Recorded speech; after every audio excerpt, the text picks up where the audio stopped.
España Taurina con Laura Gata-Rubio. Aquí, en Radio España.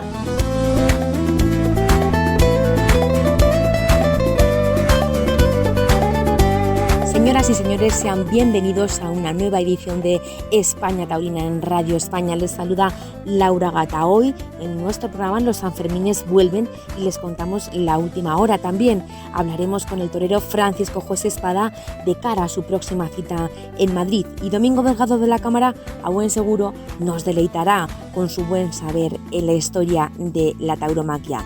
Y además nos trasladaremos a la Plaza de Toros de las Ventas, donde conoceremos todos los últimos libros publicados y esas joyas literarias que se archivan en la librería Rodríguez. Quédense en su programa de toros, quédense en España Taurina.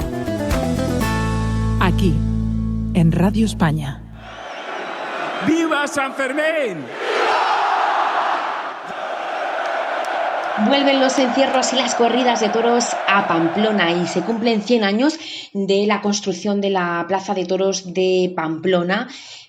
Tras 2 temporadas cerrada por la pandemia, abre este año 2022 sus puertas a las mejores figuras del toreo. Los toros que a las 8 de la mañana corren por el empedrado de las calles de Pamplona salen al ruedo por la tarde para ser lidiados por los valientes novilleros y toreros y rejoneadores. Sin toros, ya saben, no hay encierros.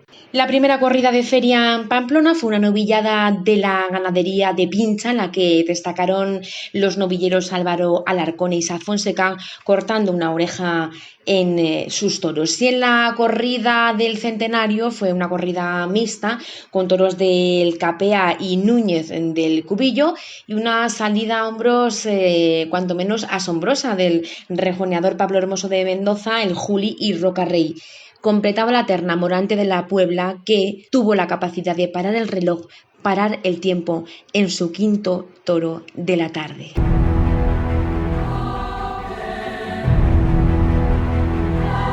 La Plaza de Toros de Madrid da y quita, pero cuando da es un reconocimiento que muchos toreros agradecen enormemente. Es el caso de Francisco José Espada, que tuvo su oportunidad el 10 de mayo en el ciclo Isidril en la Feria de San Isidro y que tuvo una muy buena actuación. Por tanto, Las Ventas le reconoce y le premia de nuevo con una cita este próximo 3 de julio en Madrid. Francisco José Espada, saludos y bienvenido a España Taurina en Radio España. ¿Qué tal? ¿Cómo estás? Pues bueno, bien, la verdad que ilusionado y motivado. El 10 de mayo lidiaste toros del Pilar en Las Ventas, en la Feria de San Isidro, y poco tiempo después, el 3 de julio, vuelves a Madrid en la primera corrida de toros de verano. Sin duda alguna, Madrid te premia por tu buena actuación en San Isidro y te da una muy buena oportunidad, ¿no? Así es, pude torear en San Isidro, ¿no? Y aunque no llegó ese triunfo rotundo que uno busca, sí que pude tener una actuación, creo, bastante importante. Y la verdad que bueno, que ahora vuelvo el día 3 y la verdad que con una ilusión tremenda, ¿no? Y con muchas ganas de que salgan las cosas. Los 3 toreros que tenéis la cita el día 3, sois 3 toreros jóvenes, Gómez del Pilar, David Galván y Francisco José Espada, y se lidiarán toros de Valdefresno. ¿Cómo te preparas, Francisco, mentalmente, físicamente? ¿Cómo se prepara un torero de cara a torear en la primera plaza de toros del mundo? Bueno, la preparación ya viene de atrás, ¿no? Ya viene del invierno, ¿no? De todo este tiempo, ¿no? Y bueno, y ahora pues bueno, seguir un poco la rutina, ¿no? Sí que es cierto que bueno, que nos han avisado con poco tiempo, entonces pues bueno, pero como la preparación ya tiene que venir atrás, pues bueno, pues estoy en el campo, estoy bueno entrenando, haciendo algún tentadero, de matar algún toro y bueno, pues siguiendo un poco la rutina que llevo desde el invierno, ¿no? Claro, el trabajo está hecho, digamos, ¿no? Sí, así es, ¿no?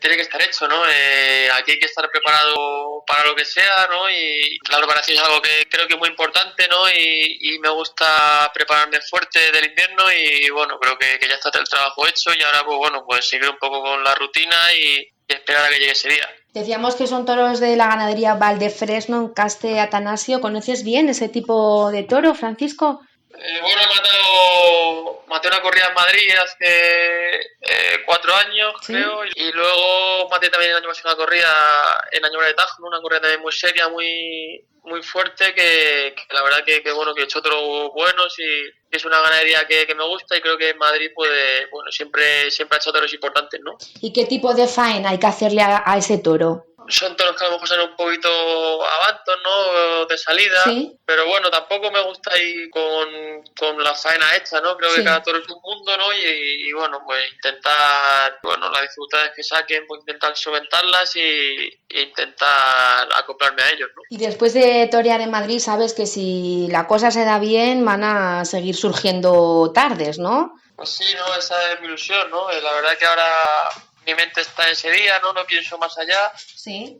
Me motiva mucho ese día y bueno, esperemos que sea una tarde en la que pueda dar otro paso adelante, ¿no? ¿Qué te dice tu apoderado Rafa Sandoval? ¿Cómo estáis planteando ese encuentro en Madrid el próximo día 3? Bueno, bueno, sabemos que es una tarde importante, ¿no? Pero bueno, que intente seguir la línea en la que estoy andando, ¿no? Como estoy encontrando las últimas corridas, ¿no? Y en el campo, ¿no? Y que estando a ese nivel, pues seguro que pasan cosas. Uh-huh. ¿Ya has elegido el vestido para ese día, Francisco, o todavía no has pensado en ello? Todavía no lo sé, hay un par de ellos, pero Sí. no sé cuál me pondré todavía. Hasta última hora no lo decidiré. Bueno, pues estos días que te restan para ese compromiso tan importante en Madrid, pues nada, seguir trabajando, mentalizándote que vas por muy buen camino, torero de Madrid, de Fuenlabrada. Te deseamos desde España Taurina en Radio España mucho éxito ese día y que sigas con tu toreo firme y que dejes patente de nuevo tu valentía en el ruedo. Muchísima suerte, maestro. Muchas gracias. Ojalá sea una tarde bonita. Ojalá, un abrazo. Un abrazo. Pues así fue una tarde bonita en la que Francisco José Espada saludó, una ovación en el tercio y dejó un trasteo de menos a más en su toro, derrochando valor y quietud. Enhorabuena, torero.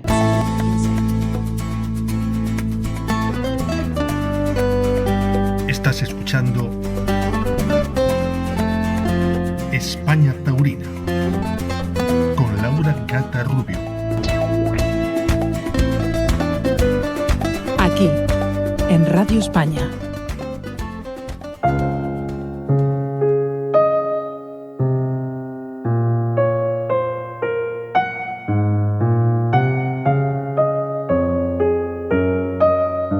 Domingo Delgado de la Cámara, escritor y crítico taurino, autor de, entre otros libros, Revisión del toreo, Fuentes, caminos y estilos en el arte de torear, Avatares históricos del toro de Lidia, Del paseillo al arrastre, la Lidia y su evolución, Entre Marte y Venus, breve historia crítica del toreo, y el último libro publicado, La otra vida de Joselito. Que Domingo Delgado de la Cámara es experto, estudioso y virtuoso en el conocimiento del mundo taurino es sabido por todos los aficionados. Que pocos saben tanto de Joselito el Gallo, igual. Pero yo quiero conocer el inicio, el por qué Domingo Delgado de la Cámara sabe tanto de toros y toreros. Bueno, pues mi madre y su familia es de un pueblo que se llama Morata de Tajuña. Morata de Tajuña está a 40 kilómetros de Madrid, muy cerca de Chinchón y Arganda, y es un pueblo con una gran tradición taurina, como todos los pueblos de la zona. Es decir, las fiestas están basadas fundamentalmente en los toros, ¿no? Entonces, pues a mí me llevaban muy de pequeño pues a las novilladas que había en Morata, y ya desde ese momento pues tuve un enorme interés hacia la fiesta, ¿no? Un interés absolutamente absorbente. Entonces yo lo único que quería era que me llevasen a los toros. Con una edad inverosímil pues yo me comportaba como un aficionado veterano, ¿no? Empiezo a ver toros muy niño y de manera continuada, y luego también empiezo a leer pues todos los libros de toros que me caen en las manos, ¿no? Uh-huh. Entonces pues he tenido una relación muy intensa con la fiesta de los toros, pues prácticamente desde que tengo uso de razón. Fíjate que dices que, bueno, ya leías libros taurinos desde bien joven, y en el inicio de uno de tus libros, Entre Marte y Venus, dices que para leer un libro de toros se necesita mucho tiempo libre y no hacer nada, ¿no? No tener nada que hacer en ese momento. ¿A qué te refieres con eso? Pues fíjate hasta qué punto la literatura taurina tiene influencia en mi vida, que yo aprendí a leer en el Cosío. Esto resulta muy sorprendente, pero es así. Bueno, pues yo juntaba las sílabas, pero no me lanzaba a leer. Y fue mi abuelo el que tuvo la gran idea, regalarle el Cosío, que ya veréis cómo lee. Los primeros días a lo que me dedicaba era pues a pasar las hojas y ver las fotos, sí. Pero ya me metí a leer y entonces pues yo aprendí a leer en el tercer tomo del Cosío, pues leyendo las biografías pues de las figuras del siglo XVIII, del siglo XIX y las anteriores a la Guerra Civil, ¿no? Del siglo XX, o sea que fíjate hasta qué punto sí. Estoy zambullido desde mis primeros años pues en la literatura taurina.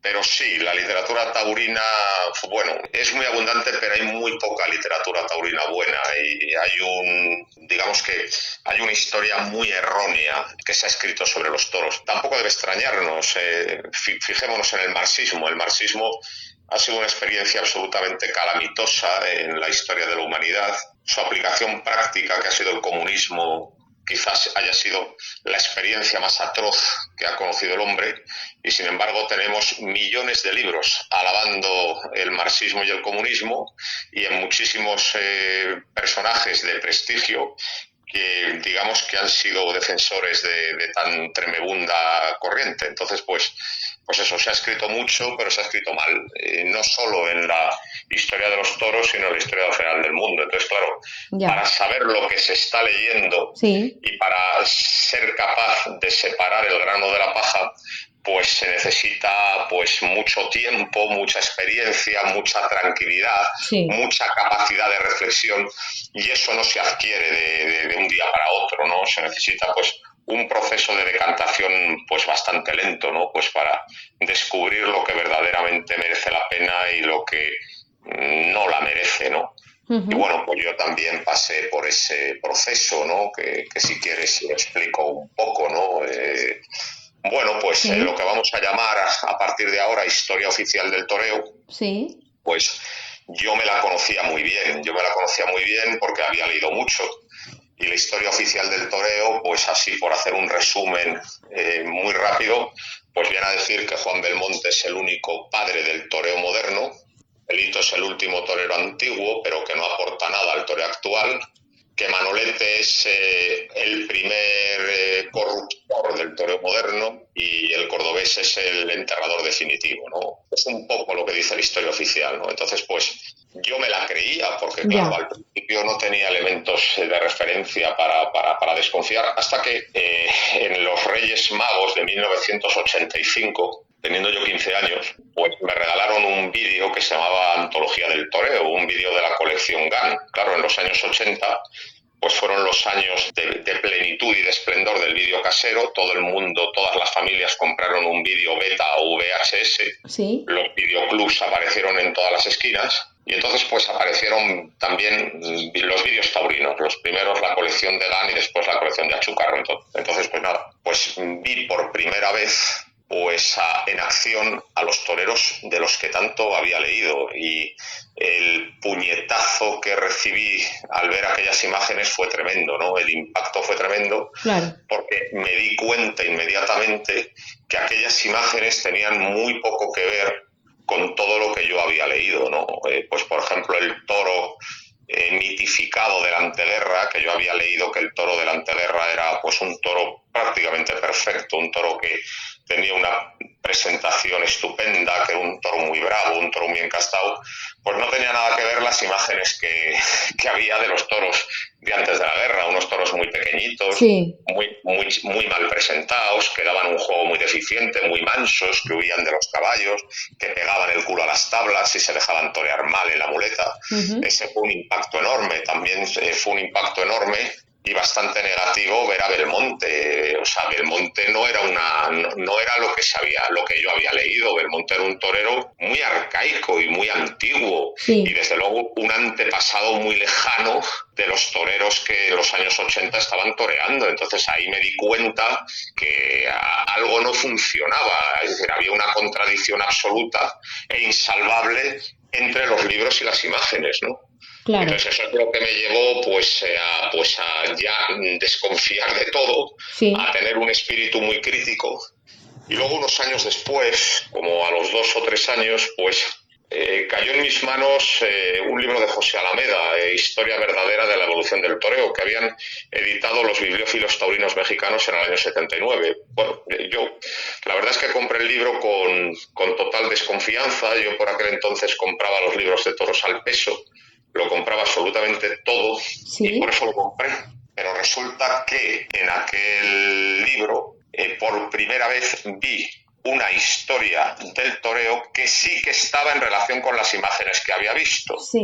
Que no contradecía las imágenes, sino que las explicaba. Eso fue muy importante para mí y a partir de ahí pues ya fui elaborando pues mi ideología taurina, pues desde luego es absolutamente deudora de José Alameda, ¿no? Pero es así, es decir, la historia del toreo está totalmente falsificada, la mayoría de los libros son una falsedad enorme, todavía se sigue insistiendo en la misma falsedad porque siguen apareciendo libros que no tienen nada que ver con las imágenes que quedan de la época y que lo único que hacen es volver a repetir los mitos.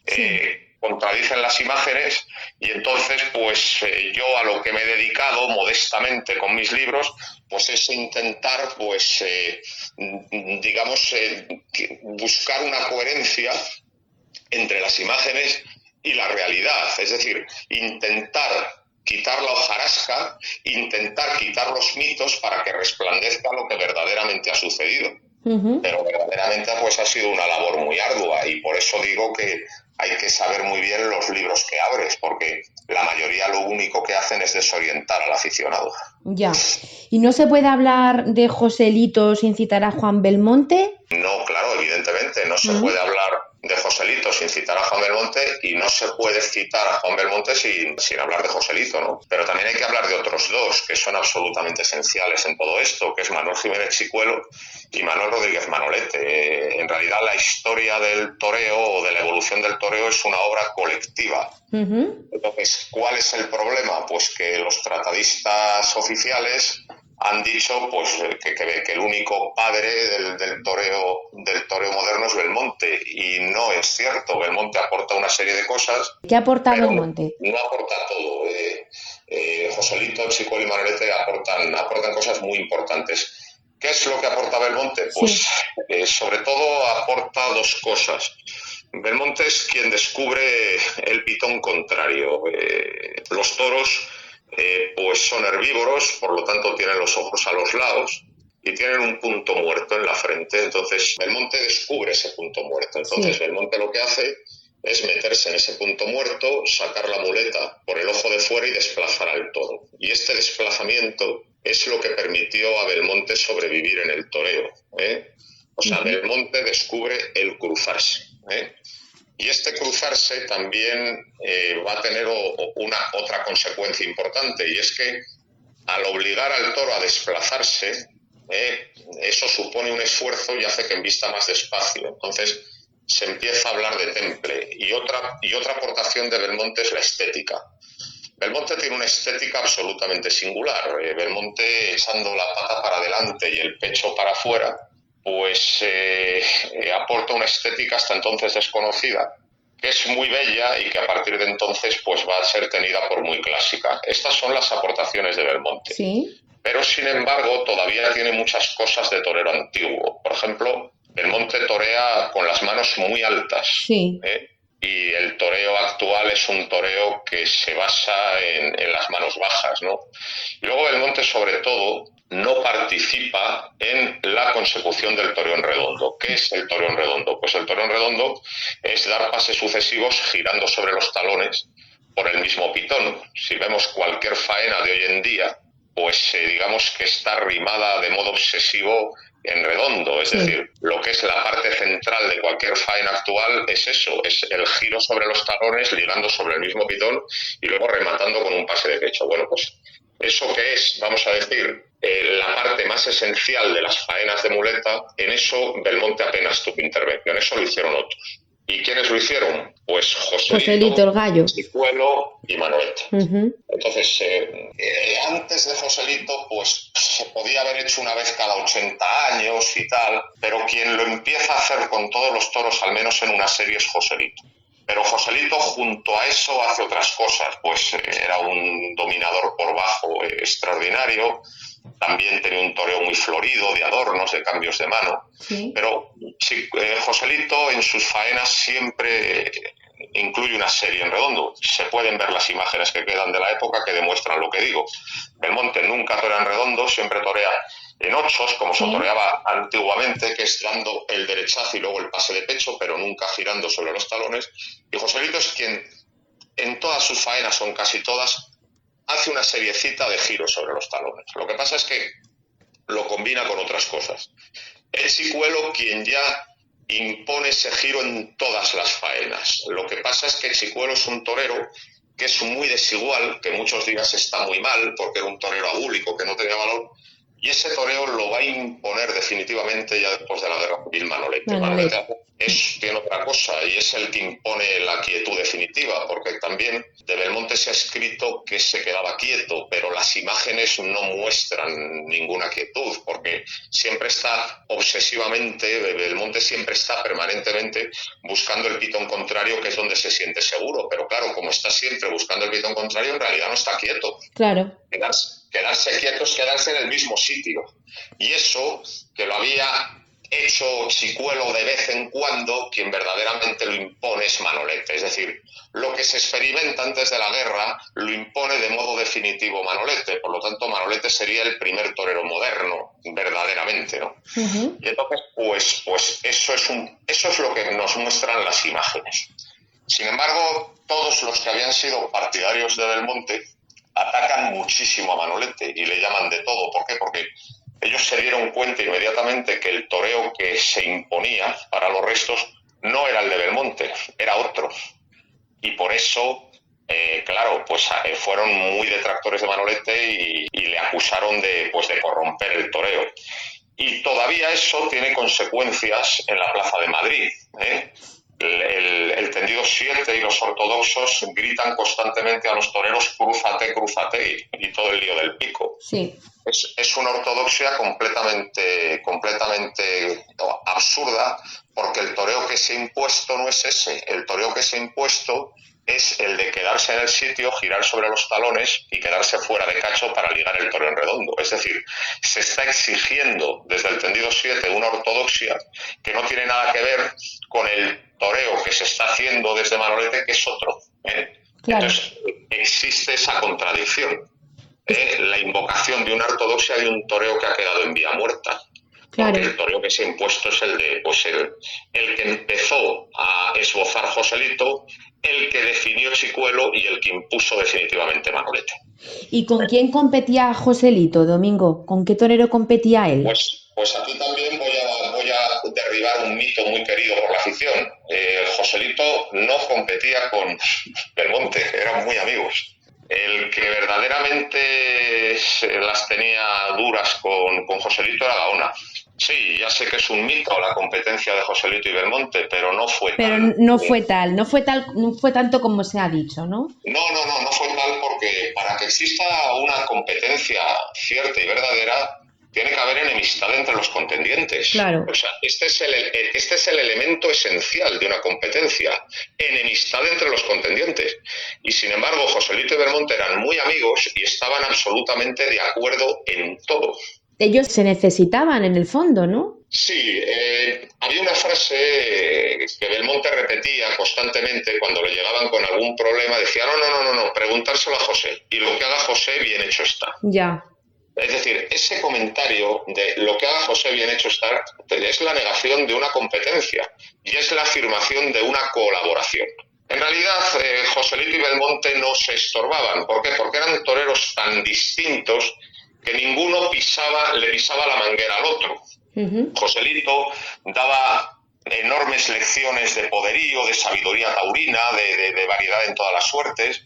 Y Belmonte estaba en otra cosa. Belmonte era un torero muy torpe, que al principio los toros le cogían mucho, pero que cuando conseguía que el toro no le cogiera, pues dejaba algún muletazo pues de una estética muy nueva. Sí. Y tan sorprendente para los ojos que fíjate el río de literatura que desató, ¿no?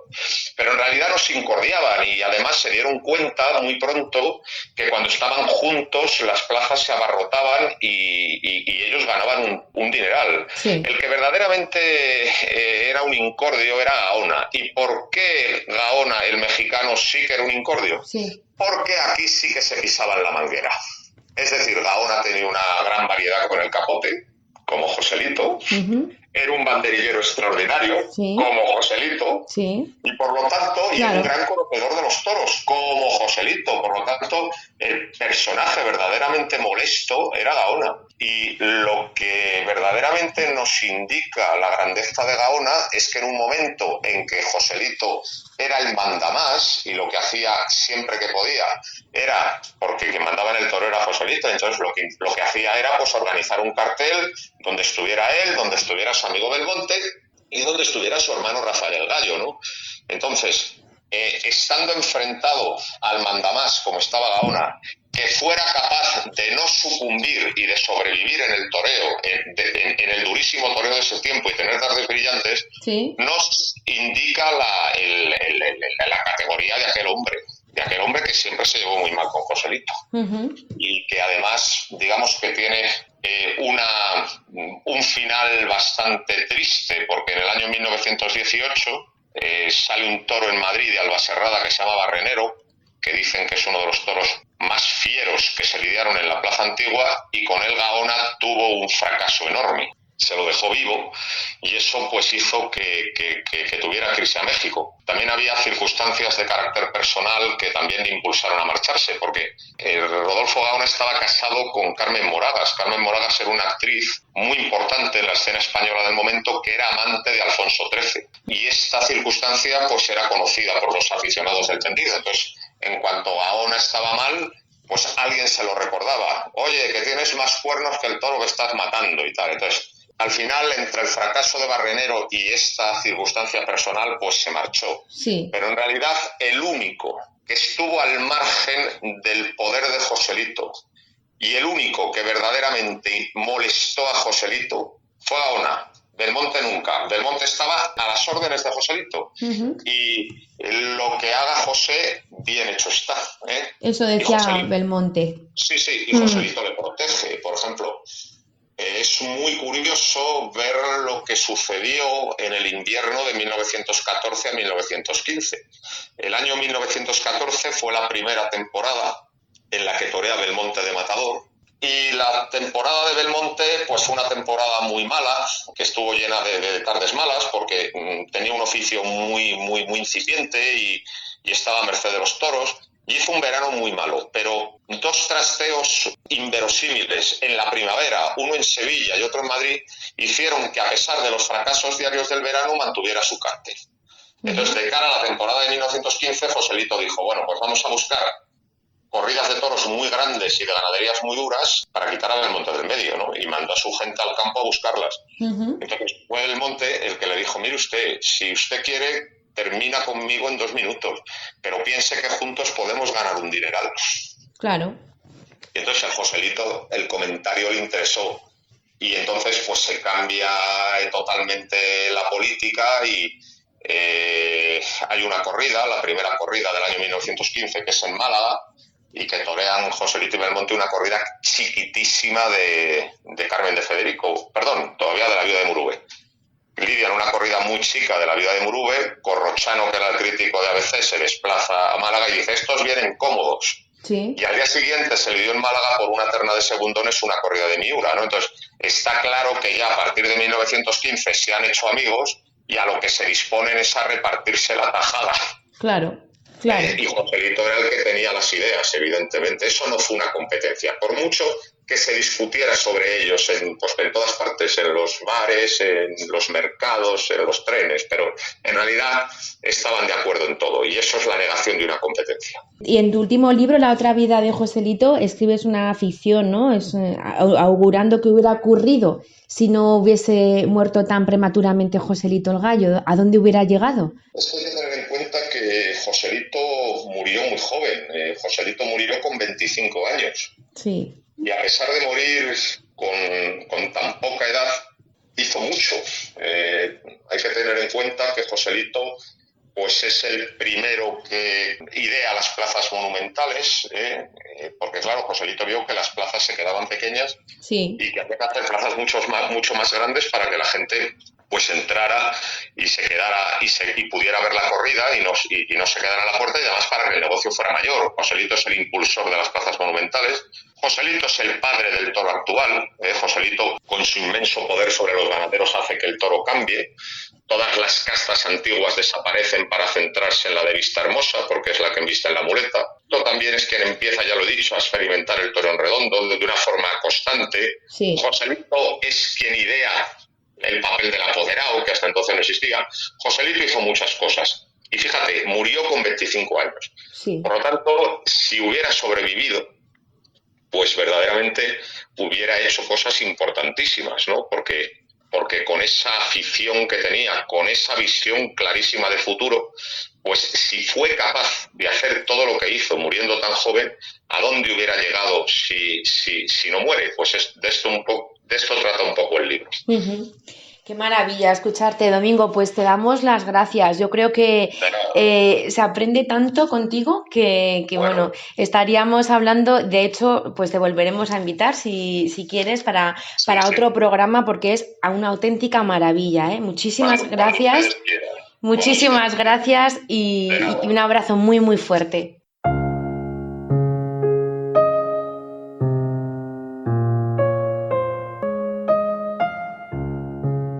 España Taurina se traslada hoy a las ventas de Madrid, una mañana soleada de verano.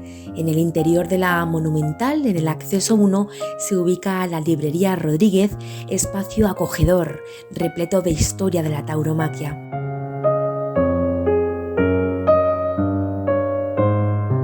Esta mítica librería es fruto de 3 generaciones de una saga familiar dedicada a vender libros taurinos, especializada por tanto en literatura taurina, y que en el presente es Carlos Ballesteros Rodríguez quien ejerce esta maravillosa profesión. Carlos, bienvenido. Buenos días. Hola, buenos días. Es una maravilla estar aquí, notar esta tranquilidad, ver tantos libros taurinos. Sabes que eres un afortunado por trabajar en este espacio en el Coso Venteño. ¿A quién hay que dar las gracias? Sí, bueno, pues en principio tenemos que agradecer a la Comunidad de Madrid y al Centro de Asuntos Taurinos, que fueron los que me proporcionaron el espacio después de que yo hablara con ellos, les diera también un poco la idea para formar aquí una librería que diera valor a la plaza, que diera valor a la cultura taurina y poder seguir defendiendo esto, aunque muchos se opongan. Uh-huh. Así es. ¿Y desde cuándo existe esta librería antes ubicada, ¿no?, en otros lugares de Madrid? Sí, la librería la fundó mi bisabuelo en la calle Abada, cerca de la Gran Vía, hacia 1920 o así, más o menos. Luego mi abuelo se la llevó a la calle San Bernardo y de ahí mi madre empezó en Paseo Marqués de Zafra, más cerca de la Plaza de Toros, pero no en esta ubicación tan privilegiada. Uh-huh. Y tan cerca de aquí de las ventas, ¿no? Sí, Marqués de Zafra. Muy cerca de Manuel Becerra y cerca de las ventas, pero bueno, no evitaba el paseíto que tenían que dar los aficionados con los libros allá, y bueno, aquí estamos mejor, más cerca del cliente. Exactamente, qué mejor, ¿no?, que venir a los toros, pasarse antes por la librería o después, ¿no? ¿Qué horario tienes, Carlos? Sí, nuestro horario es de 10:30 a 2 y luego cuando abren las puertas de la entrada de 6 a 7. Por fin, ¿no?, muchos pensamos que ya es hora, ¿no?, que las ventas tuviera la librería en su interior. ¿Qué puede encontrar el turista, el aficionado, el bibliófilo que pase por aquí? Pues podemos encontrar de todo, desde las novedades editoriales más recientes hasta los libros antiguos más raros, folletos descatalogados, papel antiguo, ya sea cartelería taurina, postales, todo tipo de coleccionismo taurino impreso en papel o en seda. La verdad es que resulta maravilloso, es como hipnótico, ¿no? Pasar frente a estas estanterías repletas de libros, unos más antiguos, otros más modernos, de diferentes épocas del toreo. La mente y la imaginación se traslada a distintas épocas, ¿no? Sí, bueno, nosotros conservamos las estanterías de la anterior ubicación, lo que le da un sabor antiguo bastante bueno. Y bueno, las encuadernaciones de los libros visten la librería de una forma especial, ya sabes, el olor al libro antiguo que predomina aquí y bueno, esa es la imagen que queremos, de tener lo antiguo, lo moderno, todo. Doy fe, doy crédito del olor de esta librería. ¿A los aficionados les gusta más leer literatura taurina referente a la historia de la tauromaquia, a sus inicios y evolución, o prefieren conocer biografías de toreros más contemporáneos?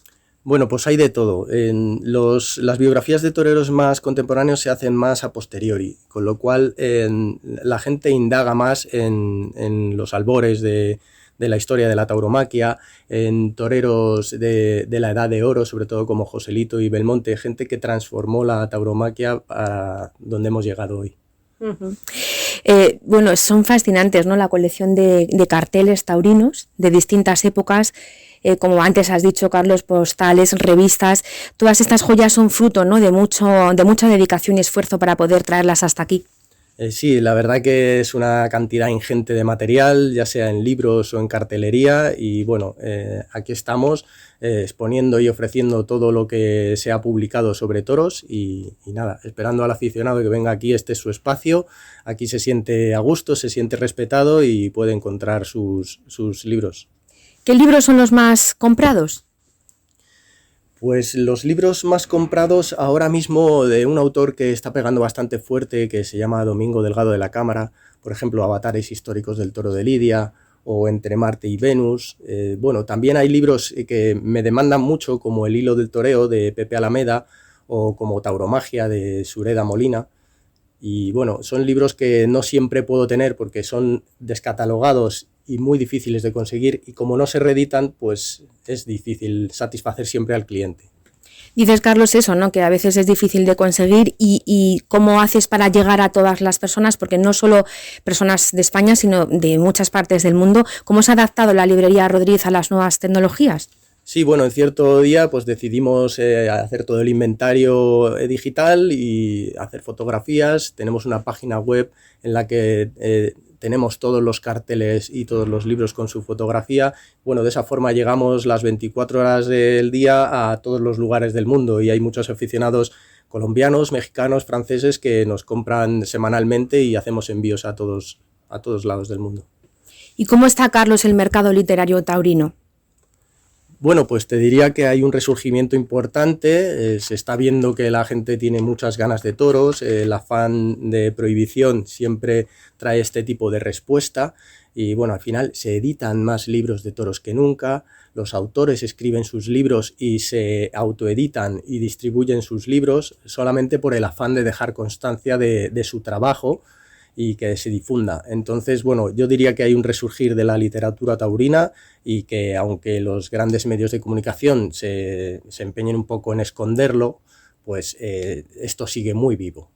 Pues así sea, ahora que estamos en Madrid, ¿no? La verdad es que cualquier libro que pidan a Carlos Ballesteros lo tiene, si no lo encarga y asesora maravillosamente. Hoy es día de corrida en las ventas, sobre todo por la tarde, ¿no? Es cuando más se remolina la gente aquí en la librería, y es un gusto, ¿no? Es como un ritual antes de venir a los toros, pasar y echar un vistazo y comprar, por supuesto, en la librería Rodríguez. Carlos Ballesteros, enhorabuena, gracias por abrirnos las puertas de esta emblemática librería, ubicada ni más ni menos que en el interior de la primera plaza de toros del mundo. Y vamos a despedir con tu mejor cita literaria, ¿te parece? Sí, claro. La corrida de toros moderna, en la que se lidian toros a pie por toreros profesionales, tiene su origen en el siglo XVIII, su consolidación en el XIX y su esplendor en el XX.